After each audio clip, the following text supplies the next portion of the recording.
It's your boy, Nerdy White Guy. Nerdy White Guy. Put you in a motherfucking coffin, my guy. He's so dope. Nerdy White Guy. Nerdy White Guy. My first got answered, dude. this white dude. Nerdy White Guy. Nerdy White Guy. We're gonna get this shit started, though. Nerdy gang. What is going down, everybody? So, bros and sisses, we about to check out some George Carlin, the great, the legend, bro. Last reaction that I did, someone told me, hey man, you need to check out the George Carlin bit about religion is some bullshit, right? I was like, bro, say no more. We gonna check it out. So guys, before we get this started, if you guys like anything about this video, man, anything at all, please do not hesitate to smash the subscribe button, smash the like button, like, comment, share, all that shit matters, man. And dude, let's listen to the legend, man. Let's get this video popping. But in the bullshit department, a businessman can't hold a candle to a clergyman.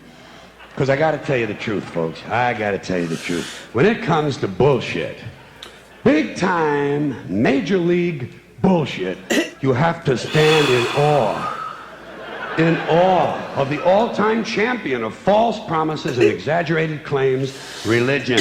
No contest. No contest. Hey, what can you say, though?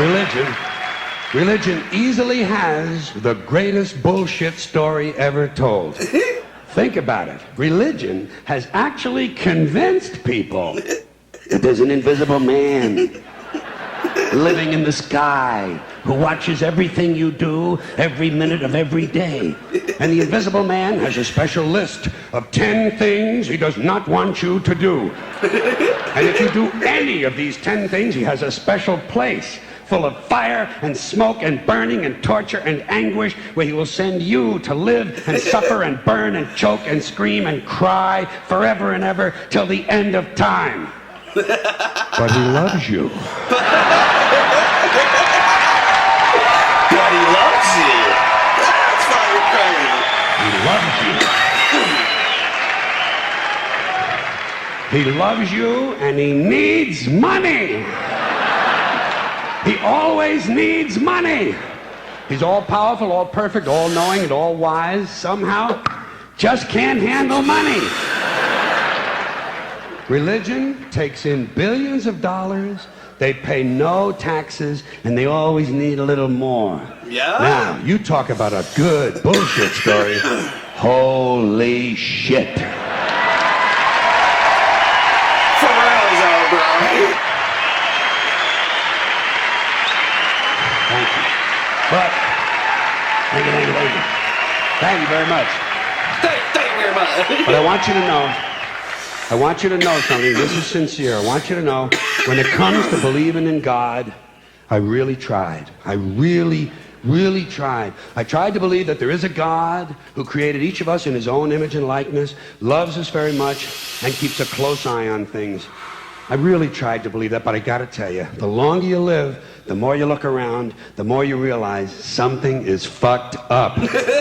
Something is wrong here. Yeah? War, disease, death, destruction, hunger, filth, poverty, torture, crime, corruption, and the ice-capades. All of it, bro. Something is definitely wrong. This is not good work. If this is the best God can do, I am not impressed. Results like these do not belong on the resume of a supreme being. This is the kind of shit you'd expect from an office temp with a bad attitude. And just between you and me, in any decently run universe, this guy would have been out on his all-powerful ass a long time ago. And by the way, I say this guy because I firmly believe, looking at these results, that if there is a God, it has to be a man. No woman could or would ever fuck things up like this.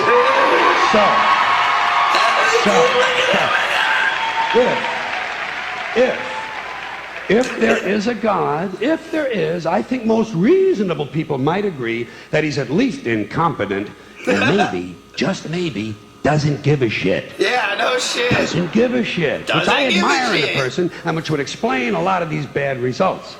So rather than be just another mindless religious robot, mindlessly and aimlessly and blindly believing that all of this is in the hands of some spooky, incompetent father figure who doesn't give a shit, I decided to look around for something else to worship, something I could really count on. And immediately, I thought of the sun. Happened like that. Overnight, I became a sun worshiper. Sun worshiper. Well, not overnight. You can't see the sun at night.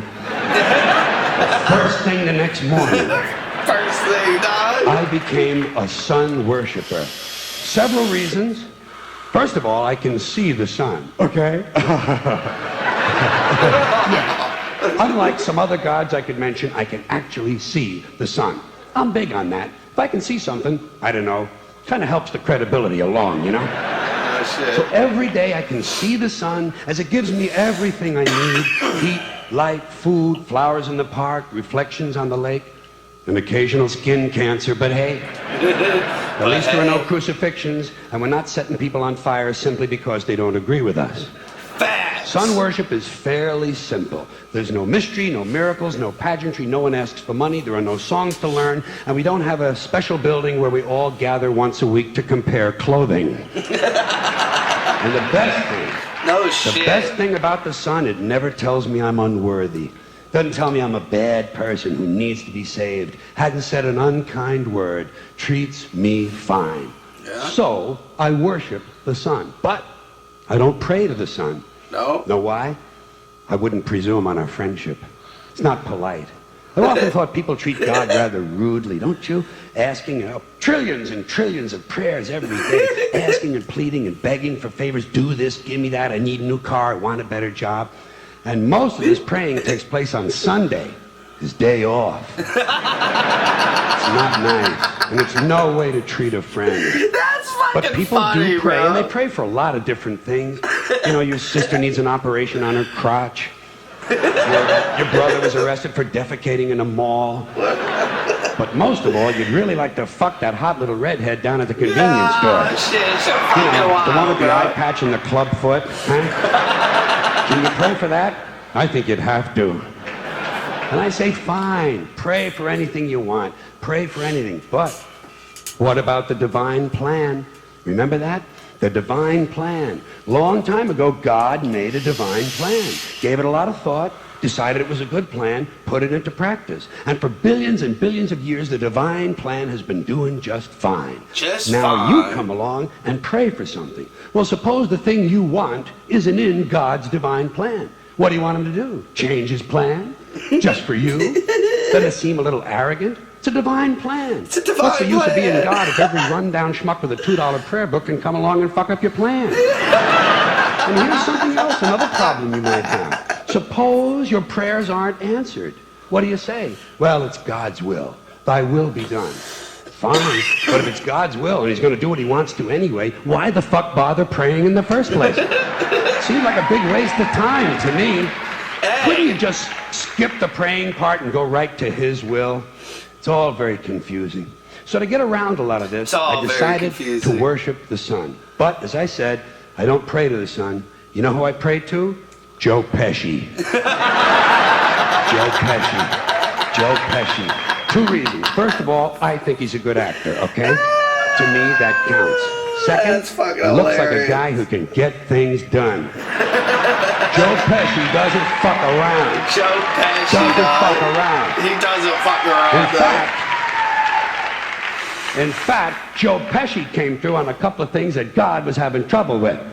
For years, I asked God to do something about my noisy neighbor with the barking dog. Joe Pesci straightened that cocksucker out with 1 visit. It's amazing what you can accomplish with a simple baseball bat. So I've been praying to Joe for about a year now. And I noticed something. I noticed that all the prayers I used to offer to God and all the prayers I now offer to Joe Pesci are being answered at about the same 50% rate. Half the time I get what I want, half the time I don't. Same as God, 50-50. Same as the 4-leaf clover and the horseshoe, the wishing well and the rabbit's foot. Same as the mojo man. Same as the voodoo lady who tells you your fortune by squeezing the goat's testicles. It's all the same, 50-50. So just pick your superstition, sit back, make a wish, and enjoy yourself. And for those of you who look to the Bible for moral lessons and literary qualities, I might suggest a couple of other stories for you. You might want to look at The Three Little Pigs. That's a good one. Has a nice, happy ending. I'm sure you'll like that. Then there's Little Red Riding Hood, although it does have that X-rated part where the big bad wolf actually eats the grandmother, which I didn't care for, by the way. And finally, I've often always drawn a great deal of moral comfort from Humpty Dumpty. The part I like the best, all the king's horses and all the king's men couldn't put Humpty Dumpty back together again. That's because there is no Humpty Dumpty and there is no God. None, not one, no God, never was. In fact, I'm gonna put it this way. If there is a God, may he strike this audience dead. See, nothing happened. Nothing happened. Everybody's okay. All right? Tell you what. I'll raise the stakes a little bit. If there is a God, may he strike me dead. See? Nothing happened. Oh, wait, got a little cramp in my leg. And my balls hurt. Plus, I'm blind. Oh, now I'm okay again. Must have been Joe Pesci, huh? God bless Joe Pesci. Thank you all very much. Joe bless you. Thank you very much. I appreciate it. That boy is absolutely amazing. And I like how George Carlin, man, if you pay attention to the way that he tells his stories and his dude, he goes into very detailed shit and about like minute things about those things. That's what makes him so great, man.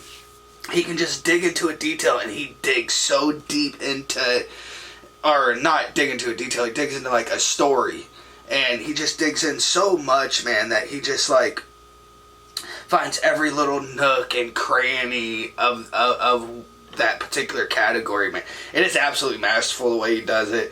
Me, dog, I'm not super religious. I believe in some sort of higher power. You know, maybe I should start believing in the sun, dude.